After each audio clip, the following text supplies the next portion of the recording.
Welcome students, स्वागत है हमारे YouTube channel your success coaching centre में। आज मैं आपके समझ जो मॉडल पेश करने जा रहा हूँ वो ऑब्जेक्टिव है। और ये जो क्वेश्चन तैयार की गई हैं, ये जो टीचर्स जो कॉपी जांच करते हैं सरकारी स्कूलों में क्लास 10th की, उनके द्वारा जांच तैयार की गई है 10+2 स्कूल के। उनकी दिशा निर्देश पर ये प्रश्न जो है, मैं 40 अंकों का जो प्रश्न है वो मैं आपके समक्ष पेश कर रहा हूँ। इसका पेश करने का जो मुद्दा कारण जो हमारा है, अभी ऑब्जेक्टिव एग्ज़ाम होंगी और उसके बाद सब्जेक्टिव भी होंगी। तो ऑब्जेक्टिव अगर अच्छे स्कोर्स करते हैं तो ऑब्जेक्टिव भी आपको स्कोर्स अच्छे करने होंगे। दोनों में जब स्कोर अच्छे करोगे तभी आपकी मार्क्स अच्छे आएंगे। और अभी हाल फिलहाल में ये नोटिफिकेशन आई है कि अब आपके मार्क्स के आधार पर 12th में एडमिशन नहीं होंगे, बल्कि एडमिशन आपकी तब होगी जब आप 12th के लिए आपको अलग से एंट्रेंस एग्ज़ाम फेस करना पड़ेगा। और एंट्रेंस एग्ज़ाम में जब फेस करोगे और उसमें आप जब क्लियर कर लोगे एंट्रेंस एग्ज़ाम, तभी आपकी 12th क्लास में अच्छे कॉलेजों में एडमिशन हो पाएगी। इसलिए आपको बेसिक शुरू से लेकर चलना पड़ेगा, अन्यथा आपका बेसिक अगर कमज़ोर रहेगा तो अब जो स्थितियाँ आने जा रही है वो बहुत ही भयावह होगी, खासकर वैसे छात्रों के लिए जो नंबर केवल स्कोर्स करना चाहते हैं, वो भी किसी भी तरह से। तो मैं आज ये चाहता हूँ कि जो स्टूडेंट्स अभी एग्ज़ाम की तैयारी कर रहे हैं वो इसको भी 100% फोकस करें। ये जो मैं आपके लिए जो भी प्रश्न ला रहा हूँ बहुत इम्पोर्टेंट हैं। और अंत में आपको देखा इसमें मिलेगा कि ये जो प्रश्न तैयार किया गया है किनके द्वारा तैयार किया गया है, और मैंने इसको बनाया भी है। पूरे सॉल्व करने के बाद मैं इसका जो उत्तर आपके समक्ष पेश कर रहा हूँ। तो अभी सॉल्यूशन तो मैं नहीं करूँगा, लेकिन केवल इसके उत्तर बनाने का प्रयास करूँगा। तो इसका जो उत्तर हमारा जो होगा, पहला जो हमारा प्रश्न दिया गया है इसमें कि गणित सब का रहेगा और समय आपको 1.5 घंटे के मिलेंगे और 40 नंबरों के हैं। ये तो पता चल जा रहा है क्लास 10th की ये मैथ की है। इसमें दिए गए सभी प्रश्न अनिवार्य हैं। हर हाल में आपको सारे जो प्रश्न हैं उसको क्लियर करना पड़ेगी। अंकों की संख्या 40 है। प्रत्येक प्रश्न जो 1 नंबर पर निर्धारित हैं और सभी के लिए विकल्प दिए गए हैं। 4 विकल्प है, उसमें से किसी एक विकल्प का चुनाव करना, जो भी सही हो उसके लिए। अगर आप उत्तर गलत देते हैं तो उस पर क्या है, नंबर इस बार नहीं कट किए जाने की प्रावधान रखा गया है, आपके नंबर नहीं कटेंगे। ये एक चीज़ मैं उर्दू का भी पेपर में देखा हूँ आज। और हर एग्ज़ाम जो भी हो रहे हैं, आज उर्दू की एग्ज़ाम हुई है, तो जो भी एग्ज़ाम हो रहे हैं उसको आपको ध्यान देना है और उसमें देखना है कि क्या समस्या आ रही है, क्या किस तरह के प्रश्न आ रहे हैं। तो पहला हमारा जो प्रश्न दिया गया है इसमें कि 156 को अभाज्य गुणनखंड के रूप में गुणनफल के रूप में कीजिए। तो इसका जब हम अभाज्य गुणनखंडों के गुणनफल के रूप में इसको विभक्त करते हैं, तो इसका जो उत्तर हमारा आता है वो डी आएगा। ये हो जाएगा डी 2 × 2 × 3 × 13। दूसरा दिया है कि 306 और 657 का HCF हमको दिया हुआ 9। तो इसका एलसीएम क्या होगा, 9 से इसको भाग देते हैं तो कटने के बाद आता है 22,238। ये जो आता है यही इसका उत्तर होगा, बी हमारे इसका उत्तर हो जाएगा।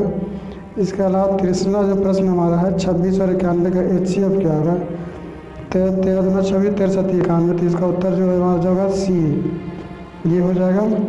अगला प्रश्न इसमें दिया गया है कि एक धनात्मक संख्या 6q + 3 इसमें दिया गया है के रूप का हो तो वह निम्न में से क्या होगा। क्योंकि यहाँ 3 जो है ऐड किया गया है, तो 3 जो है विषम संख्या, तो 6q + 3 भी एक विषम संख्या ही होगी।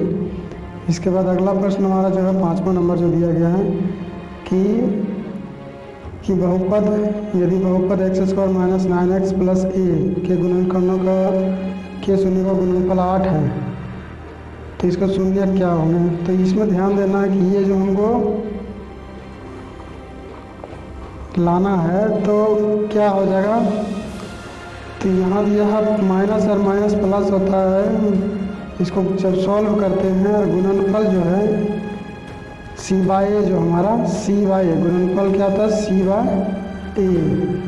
इसका मान हमारा 8 दिया हुआ है, तो 8 दिया हुआ है तो नीचे 1 होगा, तो c का मान 8 हो जाएगा, c की जगह पर 8 होगा, और इसका 8 का यहाँ है, तो इसका उत्तर जो हमारा हो जाएगा 1 और 8 हो जाएगा, तो अर्थात इसका उत्तर हमारा डी हो जाएगा।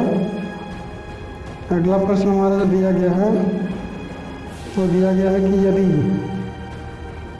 इसमें दिया हुआ है कि यदि अल्फा और बीटा बहुपद x² + 2x + 1 के शून्य हैं तो 1/α + 1/बीटा क्या होगा, इसमें से किसका मान होगा, 1/α और 1/बीटा का मान, तो इसका मान जो है इसका उत्तर जो हमारा हो जाएगा, इसको हम जब सॉल्व करेंगे तो इसका मान हमारा -2 आएगा। इसी प्रकार इसमें सातवां जो है किसी बहुपद px के लिए ग्राफ आकृति दर्शाया गया है, तो बहुपद के शून्यकों की संख्या क्या हो जाएगी, तो यहाँ पे 1 कटा हुआ है, 1 यहाँ है, 1 यहाँ है, तो इसकी संख्या 3 हो जाएगी। इसके अलावा अगला जो प्रश्न हमारा इसमें दिया हुआ है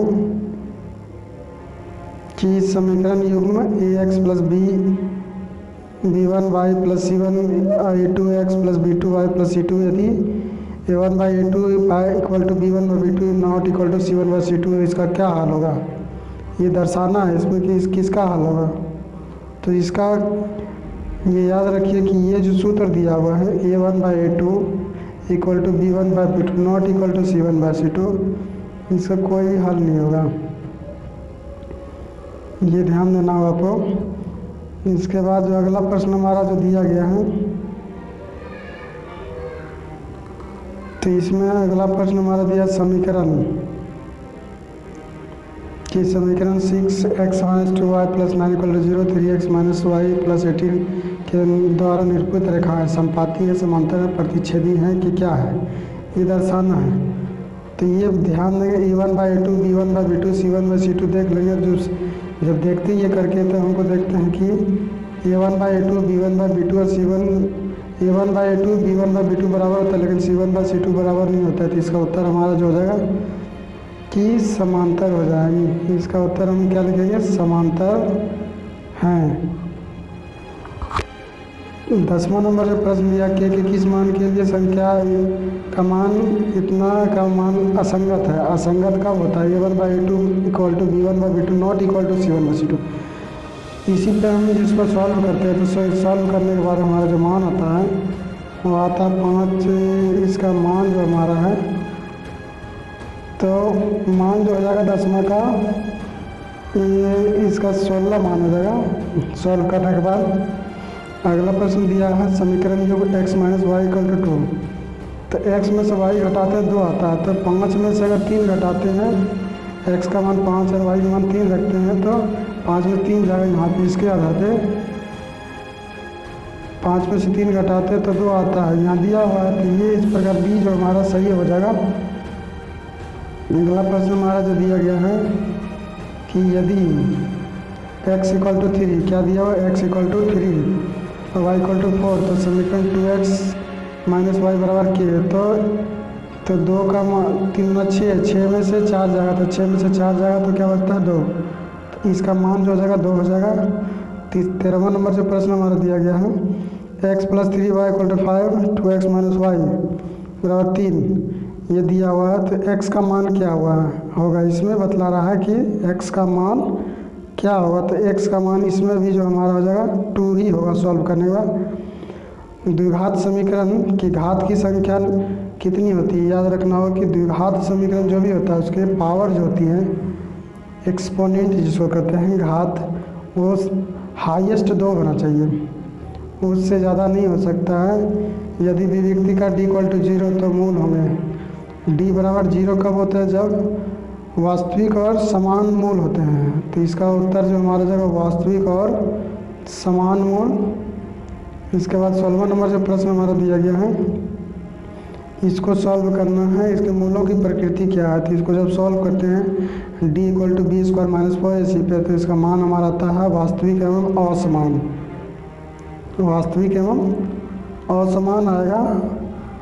अगला प्रश्न हमारा जो दिया है 17वां कि ax² + bx + c = 0 के दो भिन्न वास्तविक मूल होंगे यदि दो भिन्न मूल कब होता है, जब डी बराबर 0 होता है। क्या होता है, डी बराबर 0 या B square minus 4ac equal to 0। तो इसका मान हमारा हो जाएगा B square minus 4ac equal to 0। द्विघात समीकरण X square minus X plus 3 equal to 0 का वियुक्तिकर क्या होगा, इसका वियुक्तिकर जब निकालना होता है तो वियुक्तिकर इसका क्या हो जाएगा, वियुक्तिकर इसका निकालेंगे 18वां नंबर का। तो वियुक्तिकर 18 का हम जब निकालते हैं D equal to B square minus 4ac तो उसका मान हमारा आता है 11। तो ये 11 ही आएगा इसमें। 19वां नंबर प्रश्न इसी में फिर है, यदि द्विघात समीकरण X square minus 6x plus के इक्वल टू 0 का मूल समान हो तो के का मान ज्ञात करें। तो इसमें लेंगे B square minus 4ac equal to 0, इसे पुट कर देंगे। पुट करने के बाद के का मान निकालना, किसका मान निकालना, के। तो के का मान इसमें हमारा जो हो जाएगा, के का मान 9 निकलेगा। तो 9 निकलेगा के का मान। अगला प्रश्न हमारा जो दिया गया है के का मान इसमें मतलब इसमें कहा गया 20वां नंबर जो प्रश्न हमारा है नीचे दिया हुआ है। तो 20वां नंबर भी बता देते हैं आपको हम। द्विघात समीकरण X square minus 5x plus 6 equal to 0 का मूल होगा। इसका समीकरण का जो मूल होगा, समीकरण का मूल हम क्या लेंगे, तो समीकरण का मूल हो जाएगा 2 और 3। इसका हम जब डी बराबर बी स्क्वायर माइनस 4ac इस पर सॉल्व करेंगे तो ये हो जाएगा। ये 2 नहीं दिया गया है इसमें, इसके लिए आपको कन्फ्यूज नहीं होना, ये 2 नहीं है, ये होगा आंसर इसका।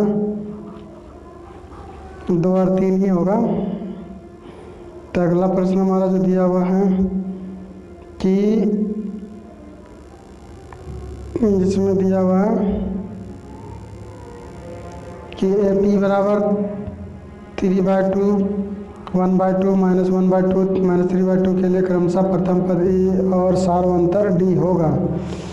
तो प्रथम पद हमारा इसमें दिया हुआ है 3/2। क्या दिया हुआ है इसमें, प्रथम पद 3/2 होता है, 3/2 होगा और 1/2 से माइनस 3/2 को घटा देंगे। तो ये वाला उत्तर जो हमारा सी जो है इसका उत्तर हो जाएगा। इसके बाद 22वां नंबर जो प्रश्न हमारा है 10 7 4 का 30वां पद क्या होगा। तो इसका उत्तर जो होगा हम a1 इतना दिया हुआ, a2 इतना था, a2 d निकाल लेंगे, d बराबर a2 माइनस a1 और 30वां पद निकालना a प्लस 29d। सब सॉल्व करते हैं तो ये आता है हमारा। फिर 23वां नंबर सवाल जो है -3 माइनस 1/2 2 का 11वां पद है। तो a में इतना दिया हुआ, d निकाल लेंगे a2 माइनस a1 और 11वां पद है तो a प्लस 10d निकालेंगे। तो a प्लस 10d जब जैसे ही मान निकालते हैं तो इसका मान जो हमारा आता है वो 22 आता है, 22। तो ये 22 इसका उत्तर हो जाएगा। 24वां नंबर प्रश्न है प्रथम 1000 धन पूर्णांकों का योग होगा। तो इसका हम जब निकालते हैं सूत्र के आधार पर तो 500 500 ये मान इसका आ जाएगा। आगे एनसीईआरटी बुक्स में उदाहरण के रूप में ये प्रश्न दिए गए हैं। ज़्यादातर जो प्रश्न इस बार पूछे जाएंगे वो आपके बुक से रहेंगे और मॉडल सेट को हाल में छोड़ना नहीं है, मॉडल सेट को आपको पकड़ के चलना। अगर मॉडल सेट को आप नेगलेक्ट करोगे तो आपकी मार्किंग बहुत डैमेज हो जाएगी, मार्क्स आपका अच्छे स्कोर नहीं कर पाएंगे। और 5 मॉडल सेट के को क्लियर करना है, उसके अलावा जो अपनी 5 मॉडल सेट आपकी जो MCQ से आते हैं उसको भी हर हाल में क्लियर करना है। अगर ये दोनों क्लियर कर लेते हैं तो बहुत अच्छे स्कोर एग्ज़ाम में करोगे आप, क्योंकि 12th क्लास का ये देखा गया कि जो भी एग्ज़ाम हो उसमें ज़्यादातर प्रश्न जो है आपका 60% से प्लस सवाल जो है आपके मॉडल प्रश्न प्रारूप से पूछे जा रहे हैं। इसलिए मॉडल प्रश्न प्रारूप को हर हाल में जितना ज़्यादा से ज़्यादा हो सके उसको सॉल्व करते जाना, उसको प्रैक्टिस करते जाना है। अगला प्रश्न है भुजाओं की समान संख्या वाले बहुभुज समरूप होते हैं यदि उनके संगत कोण क्या हो जाएगा, बराबर हो जाएंगे। तो इसका उत्तर हमारा क्या, संगत कोण बराबर है।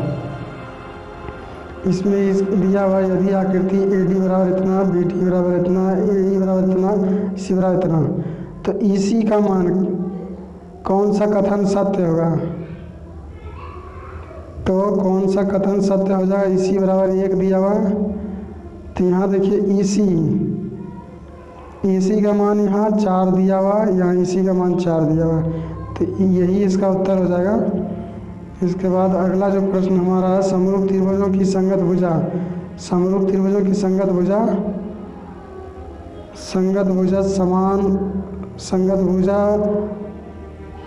समानुपाती होती है,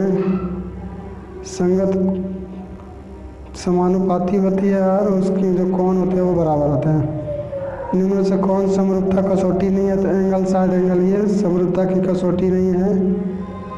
दो त्रिभुज दिया हुआ है कि दो त्रिभुजों की 4 का 16 और 9 का 81, ये हो जाएगा। इसको इसी प्रकार जब सॉल्व करते हैं 30 नंबर को, तो 30 नंबर को जब सॉल्व करते हैं तो इसका उत्तर हमारा आता है 6 सेंटीमीटर। हाइट एंड डिस्टेंस से रिलेटेड ये सवाल है हमारा, और इसको तब सॉल्व कर पाइएगा आप जब इसका जो फिगर है वो क्लियर कर लीजिएगा। इसके बाद समद्विबाहु त्रिभुज है, इसमें दिया हुआ AC बराबर BC, या क्या दिया हुआ कि AC बराबर BC दिया हुआ, AC बराबर BC। तो AC बराबर BC अगर दिया हो यहाँ पे, तो कौन सी समकोण हो जाएगा इसका? एक वृत्त के व्यास के सिरों पर खींची गई स्पर्श रेखा क्या होती है? एक वृत्त के सिरों के व्यास पर खींची गई स्पर्श रेखा जो होती है समांतर हो सकती है स्पर्श रेखाएं। ये लंब भी होती है तो लंब भी ले सकते हैं, तो लेकिन ये इससे ज़्यादा ये होगा समांतर होती हैं स्पर्श रेखाएं कि व्यास के दोनों सिरों पर, तो ये समांतर हो जाएगी। तो अगला प्रश्न हमारा जो दिया हुआ है कि वृत्त तथा उसकी स्पर्श रेखाओं के वरिष्ठ बिंदु को डैश कहा जाता है, तो उसके वरिष्ठ बिंदु को हम स्पर्श बिंदु कहेंगे। क्या कहेंगे इसको? स्पर्श बिंदु। एक बिंदु ए जो वृत्त के केंद्र से 5 सेंटीमीटर की दूरी पर है, पर रेखा की लंबाई 4 सेंटीमीटर है, तो वृत्त की त्रिज्या होगी, त्रिज्या 3 सेंटीमीटर होगी। किसी वृत्त की स्पर्श रेखा व रेखा जो वृत्त को केवल 2 बिंदुओं पर प्रतिच्छेद करता है। अगला प्रश्न हमारा जो दिया गया है कि थीटा केंद्रीय कोण और R त्रिज्या वाले, तो इसका उत्तर जो हमारा जाएगा, इसका उत्तर जो हमारा हो जाएगा, इसको हम लेके चलेंगे तो इसका उत्तर थीटा बटा 360 degree by pi R square, तो ये उसका उत्तर हो जाएगा थीटा बटा 360 degree into pi R square. और इसको जब सॉल्व करते हैं, थीटा हमारा इतना दिया हुआ है, R हमारा दिया हुआ ये, तो इसका जब त्रिज्यखंड का क्षेत्रफल निकालते हैं थीटा बटा 360 degree into pi R square, तो इसका उत्तर हमारा आता है 154/3 सेंटीमीटर स्क्वायर। अगला प्रश्न हमारा है त्रिज्या R वाले वृत्त के उस त्रिज्यखंड का क्षेत्रफल ज्ञात कीजिए जिसका कोण P डिग्री है, निम्नलिखित में होगा, तो इसका उत्तर हो जाएगा D। ये आपका ये कई एग्ज़ाम में पहले भी पूछा जा चुका है, तो इसका उत्तर D हो जाएगा इसी पे सेट करने पर। इसके अलावा 39वां नंबर जो सवाल R हमारा दिया 7 सेंटीमीटर, तो इसमें लघु वृत्तखंड का क्षेत्रफल दिया हुआ है, तो पाई R स्क्वायर में 12 घटा देते हैं, तो इसमें से घटाने पर 142 सेंटीमीटर आता है। और अंतिम जो प्रश्न हमारा दिया गया कि 14 सेंटीमीटर त्रिज्या है, तो और थीटा का मान 60 डिग्री है, तो इसमें चाप की लंबाई क्या? चाप की लंबाई इसके जो है थीटा बटा 360 डिग्री इंटू 2 पाई R, इसे सॉल्व करते हैं तो 144/3 आता है, तो ये इसका उत्तर हो जाएगा। तो आज मैंने आपके समक्ष जो है इसका जो मॉडल प्रश्न प्रारूप जो एग्ज़ाम कराने वाले टीचरों के द्वारा ये बनाया गया था, आप यहाँ पर देख सकते हैं। प्रोजेक्ट हाई स्कूल दिया गया है कि project high school Devipur Basant Kumar इनका नंबर है, और ये मैथमेटिक्स और फिज़िक्स के डिपार्टमेंट के हेड माने जाते हैं, असिस्टेंट टीचर है वहाँ के। और ये जो है अनुभवी शिक्षकों के द्वारा बनाया गया ये कि प्रश्न है, इसको आपको हर हाल में क्लियर करना चाहिए, इसको बनाने का प्रयास करना चाहिए। यदि अभी तक आपने हमारे चैनल को सब्सक्राइब नहीं किया तो सब्सक्राइब कर लें, वीडियो को लाइक कर दें, बेल आइकन की घंटी को प्रेस कर दें ताकि अब तक लेटेस्ट वीडियोज़ की अपडेट्स पहुँचती रहे। इसके अलावा मैं यह कहना चाहूँगा कि इस वीडियो का जो PDF है वो PDF लिंक आपको टेलीग्राम के चैनल में मिल जाएगा, वहाँ से आप इसको जा कर के डाउनलोड कर सकते हैं और अपनी इच्छा अनुसार आप इसको इस्तेमाल भी कर सकते हैं।